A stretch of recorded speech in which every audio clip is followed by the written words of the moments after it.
Hey everyone, I'm Noctis Corvus, but you can call me Noctis. This week we are in a bit of a more familiar format of video compared to last time, and, as you may have read in the title, a theme that I've also explored before as well. Today though, I'm going over 2 more things to do that focus on art for when you're bored. Today these ones kind of also double as things to help overcome art block in a sense. Though I more count them as things to do when bored, as this is usually when I tend to work on these ideas at hand. So, since there isn't really anything to delay just getting into it all, let's turn our attention to the first activity at hand then, shall we? The first thing that we will be looking at today is something fairly simple, and also something not really meant to take up too much time. It's quick when you want it to be, and taking a moment to be rather biased. Something rather simple and cheerful. That being said, it can also take as long as you want it to take, and it can be quite versatile when bored, as there is, yet again, multiple ways to do this activity, and it is also one with repeatability, so it will suit more than just one occasion. The activity at hand is to simply draw eyes. If you want to be specific, it is to draw a narrow, up-close shot of the eyes, and to really pay attention to the small details at hand in this part of the face, and to really focus in on a single area without further distraction in a sense. Whilst it is something fun, it is also something that can help with practice as well, since it really does make you pay a lot of attention to this section and kind of what's going on in this area. It helps focus on symmetry, whilst also helping people understand that things will never be perfectly symmetrical if referring to a person, and again how these subtle differences can help a face feel somewhat unique. Doing it like this also helps identify different eye shapes and structures around this part of the face as well. Now, going into a bit of the thought process for this time, I tend to do this more for characters of mine if I approach it in this sense, rather than doing studies of this section when I'm bored. Don't get me wrong, I will draw real studies of real eyes in sketchbooks, and I will look at various different eyes from different people, like I do with most other things, but that tends to be more when I've got motivation, as I otherwise find that I don't take it too seriously and I don't get anything from it. Yet, when I am bored, I find that I'm more motivated to put the observations from any studies to a bit of practice, by really tending to apply them to characters that I have already established. It's perhaps a bit strange, yet I find my motivation will tend to be for a certain task that I have to do, or it'll be for something more serious that I've been putting off. For example of this, a larger wave of motivation may get me to look at world history and world building, and that's more to work out smaller details of conflicting areas that don't make sense. It might mean that I look at the fun sections of a world too, like their fashion sense or different figures that I may refer to across stories, and again how these things would change over time. Either that or I will do art studies for things that I need to look more at, or I'll practice the basics again to ensure that I'm still paying attention to it all. Otherwise, that motivation may be good for editing videos and doing tasks that I deem to be more important than this. Drawing a character's eyes like this has its benefits, but it's never something that's more important than something else I have to do. But getting back to the actual process at hand here, drawing a character's eyes like this was inspired by an older art trend that I saw. I originally came across it on Instagram, yet people would take videos of their faces in this sort of up-close framing. They'd then look in various directions on that video, and later take screenshots from the video, and use them to draw into. So basically, they'd be drawing into these screenshots from the video, and then they'd be able to edit it all back together to the audio that the trend was associated with. A lot of them that I saw would also show the 3 drawings at the end of the video, in this sort of vertical manner, just to fully show off the details that they added, and to also simply put them all together in a sense. Now, I wasn't personally interested in the trend at the time, or I'm not really interested in it now either. Yes, it has its own merits and benefits, Drawing into photographs can be fun and an interesting exercise that I will likely revisit at a later date in different ways. Yet, when I tend to be bored, it isn't the first thing that I reach for. I instead develop trivial parts of my characters that may lead nowhere, and I draw eyes since this is simply a bit more fun for me to look at. And it also feels a bit less like work to me, or less like a chore. I mean, I draw eyes a lot when I'm bored. I really wasn't a stranger to worksheets in high school that were covered in pen doodles of all kinds of eyes. And this is a way of that with a bit more time to it. So just a quick summary here, as I have confused myself with all of this. The first activity is to draw a narrow up-close shot of a character's face, with focus on the eyes in particular. It's inspired by an old trend, but done in a different manner that makes it personally more enjoyable, though all of them can be fun and all of them have their merits. This is just my personal focus for today.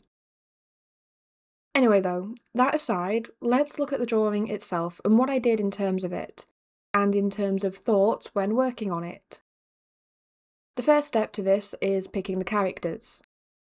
For me, I had to decide who I was looking at, since I wanted to draw a duo with the time that I had, yet I commonly have a wider cast of characters to pick from, which includes multiple worlds that I've created as well, all with different rules.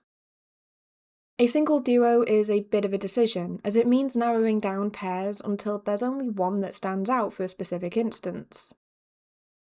It wasn't really late when I started this either, but I still wanted it to take maybe about an hour, or maybe an hour and a half.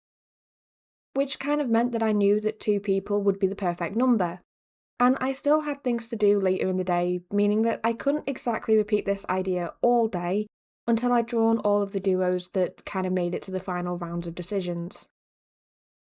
The overall task may have taken a little bit longer for the drawing as a whole, but in honesty, I did lose track of time after about 10 to 20 minutes, so I know that I did still finish it before I had to go and do other things.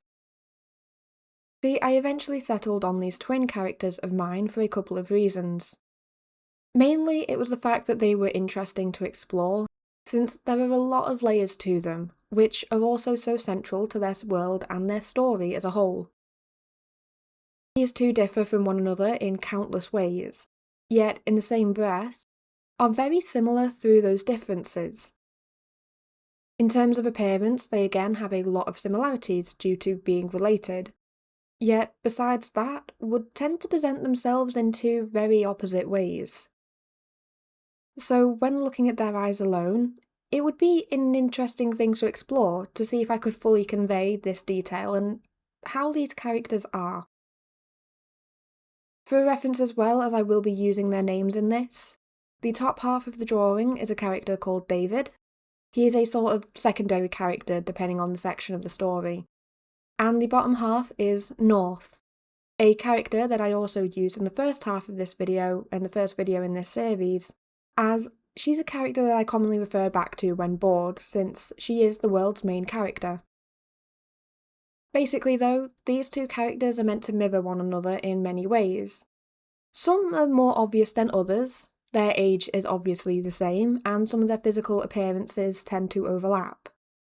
Whilst there are other more subtle similarities that the characters themselves would deny.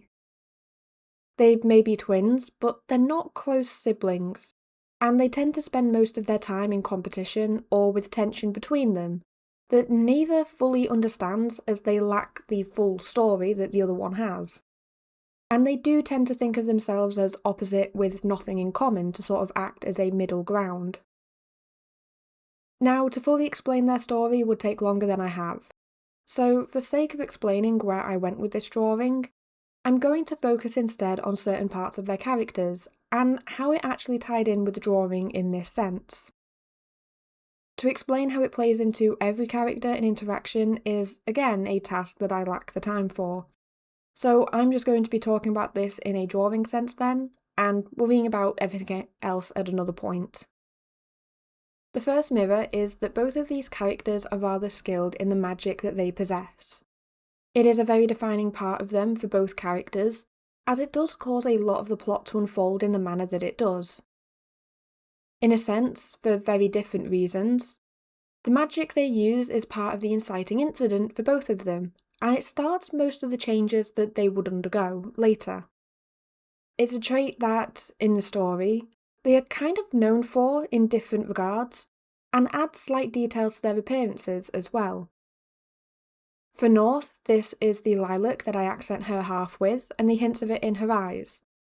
And for David, it is the very same with the light blue, which is also how it played into this drawing here, as it gives me both a motif for them to work off. I kind of needed a way to tell them apart in a more obvious sense than the smaller details that I will mention in a moment. And, like in most of the drawings with these two, the light is simply the best way for me to do it. Now, don't get me wrong, even without it there are fairly obvious ways to tell these two apart, and to tell that these are two different people. Yet the light, when up this close, is the best way for me to go about it. Besides, it also felt right to include it like this, since the hint to their eyes with the magic is one of the oldest details of this world and of these two characters, that I simply couldn't miss the chance to include it. They use their magic in different ways that again tells a lot about the individual personalities at play. Yet the threads in the appearance of it is a very strong tie between the two, and it is relevant much later in the plot after certain key events unfold. So anyway, as I don't really have the time to linger too long on any of these points, the second main mirror that I considered here had been how they both are characters relying very heavily on a facade when interacting with others. They both sort of get by presenting people with a version of themselves that hides their true thoughts, motivations, and intents, as this is a sort of survival mechanism for both of them that again stems from different places. Where they both learnt it from is from different places, and this is the contrast that is really at play here, since it differs in the type of front that they rely on and the type of appearance that they put on. David's facade is more controlled and logical, hiding doubt and worry behind confidence that he knows what he is doing and what is going on. North's is much more wild. She gets by with certain groups with feigned disinterest, and by pretending not to know as much as she does. She tends to be more unbothered in her appearances though, and she uses it in the same way David does his. It's just again two different facades, really. Again though, this plays into their appearances as well.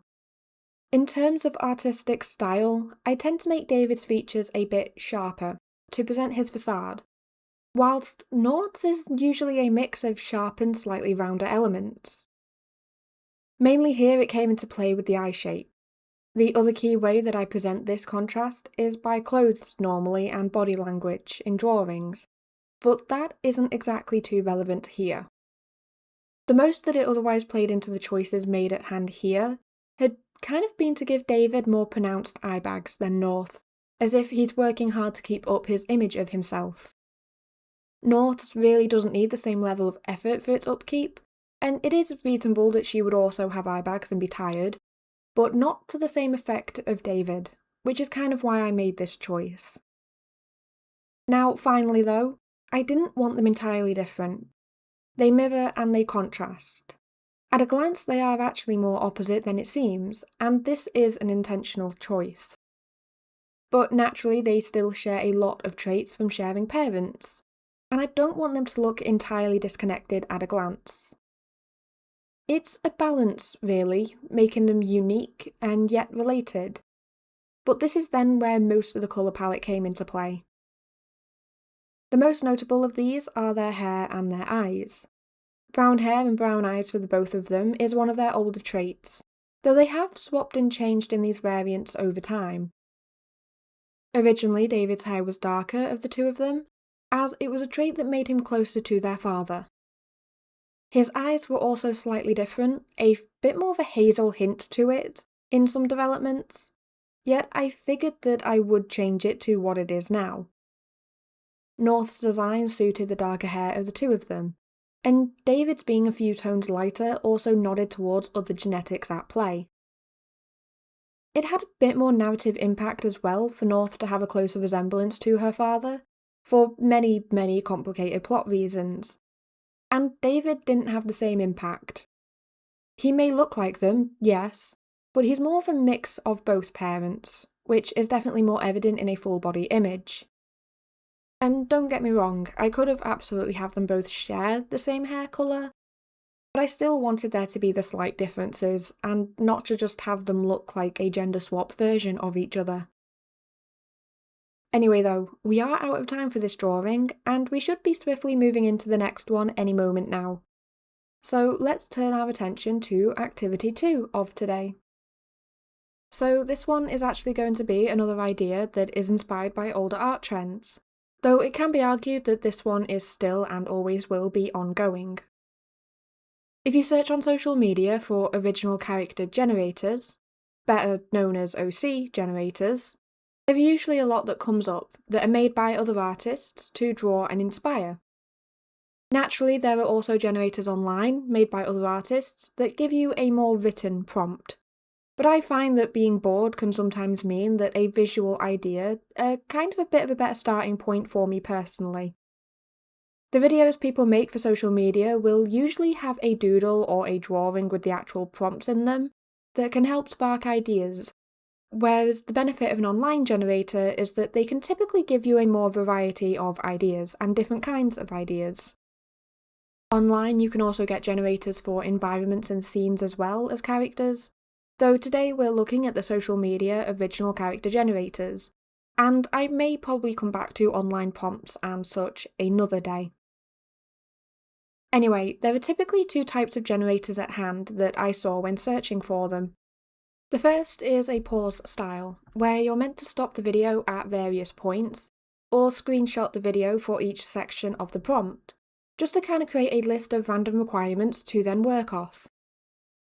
These ones tend to be short videos that very quickly cycle through different ideas each frame, and you really can only pick something by pausing it to see what it says, or by screenshotting it to again see what the chosen frame is.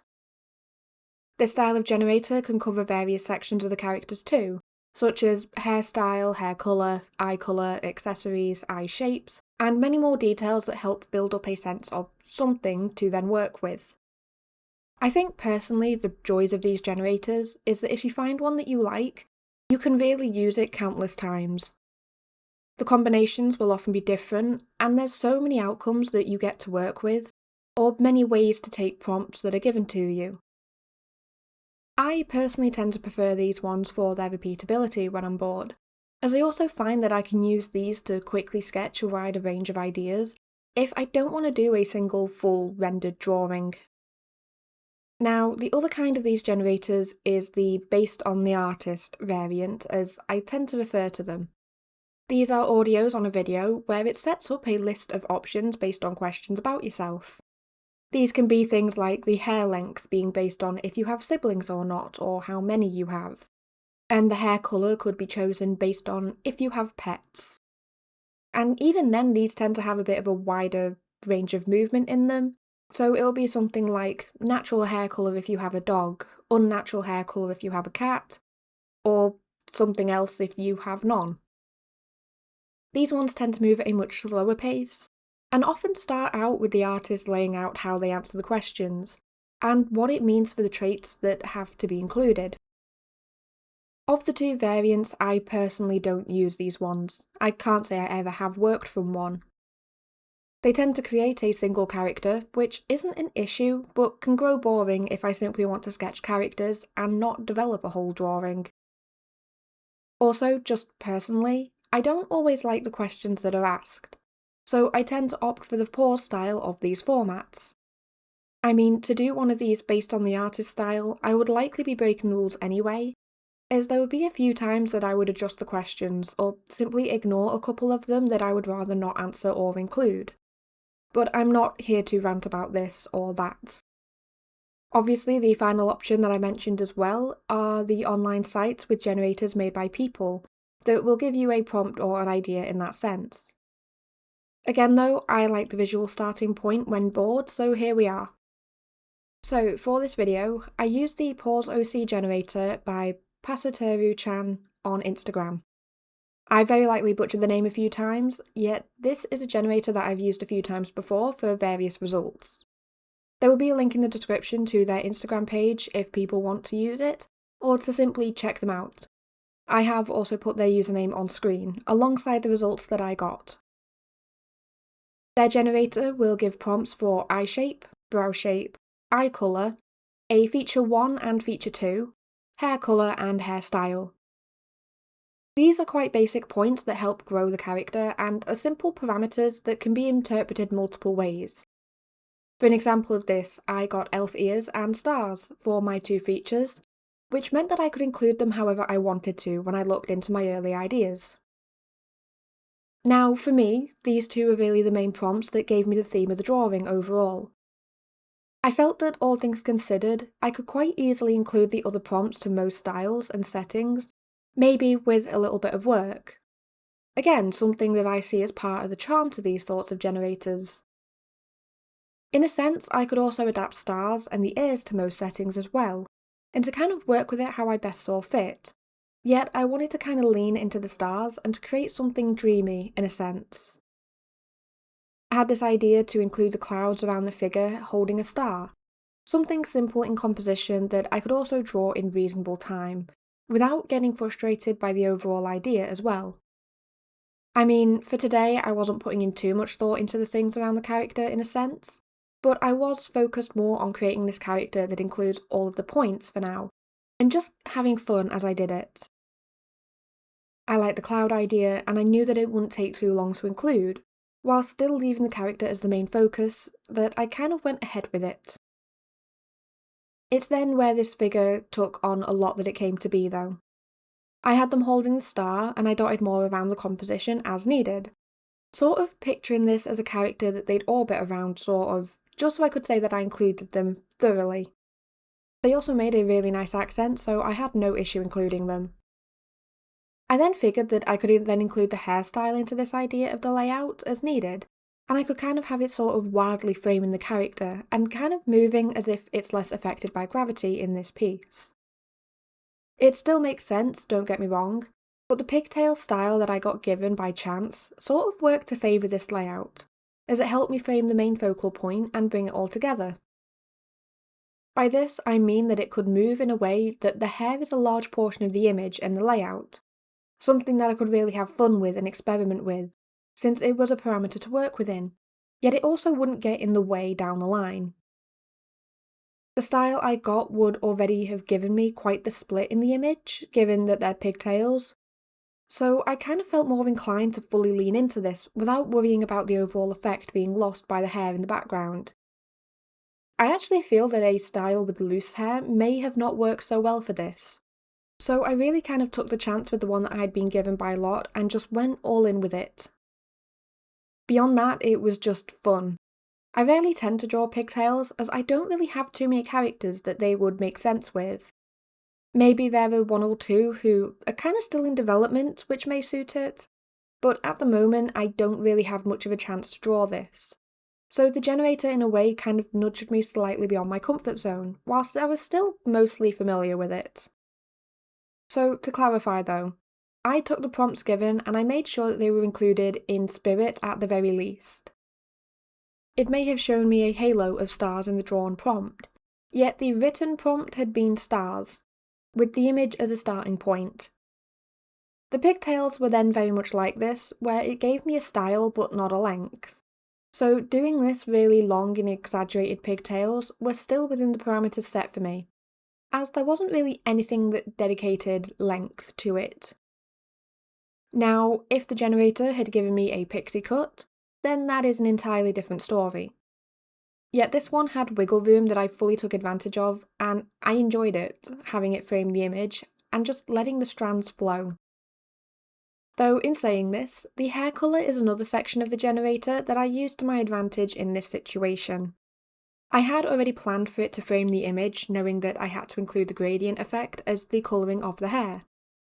So in a way, I kind of planned ahead to use that element of colour and the gradient to help lean into everything else in the image at this stage too.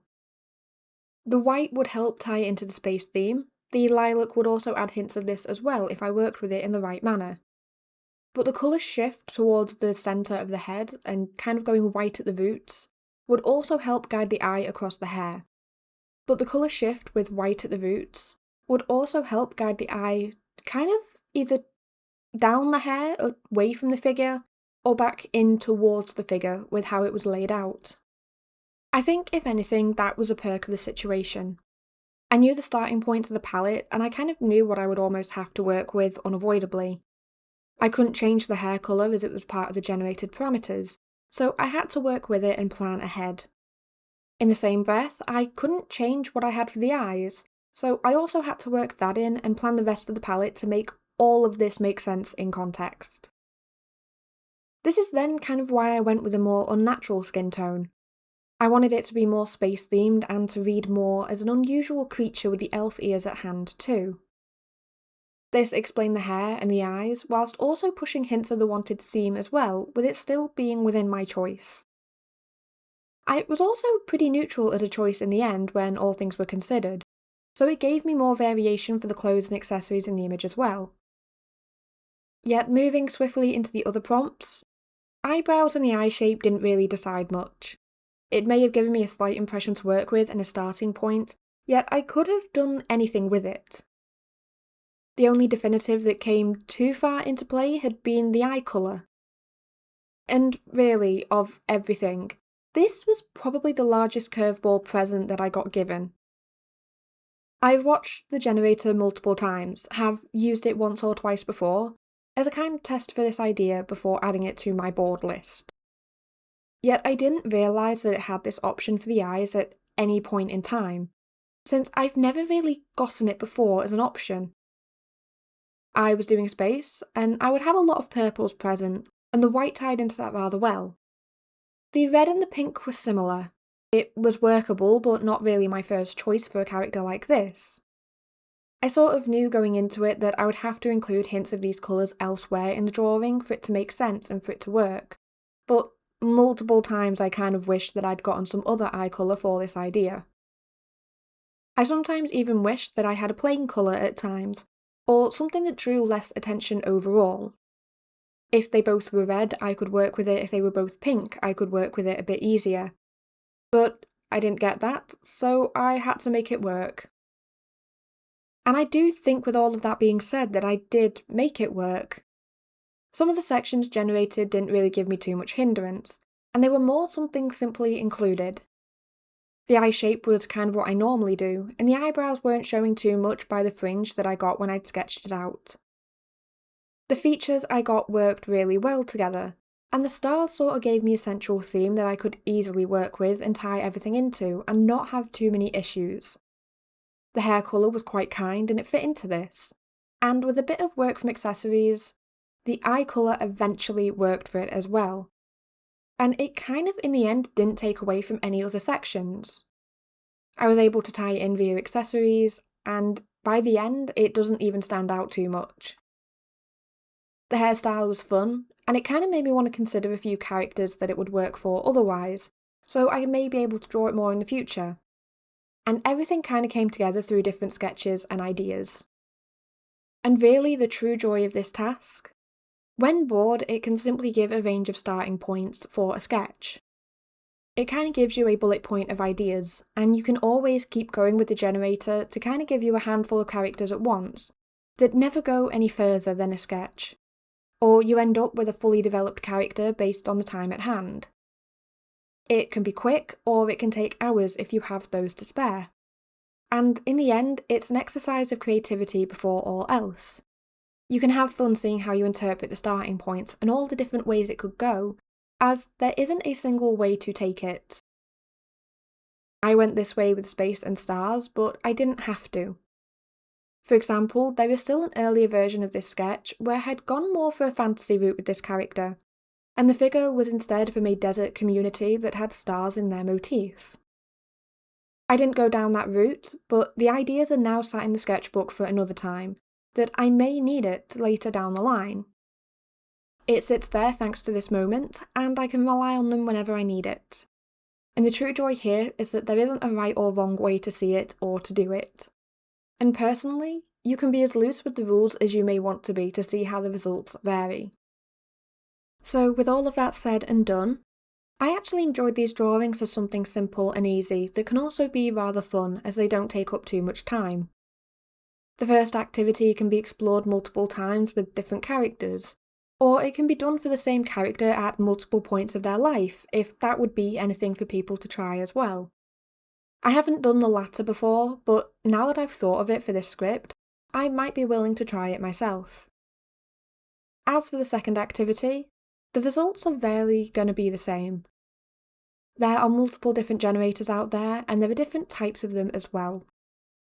As I said, some generators make choices based on the person, and there are many of those as well if the pause type isn't something that people like, or if it's just not something that people want to do in that moment.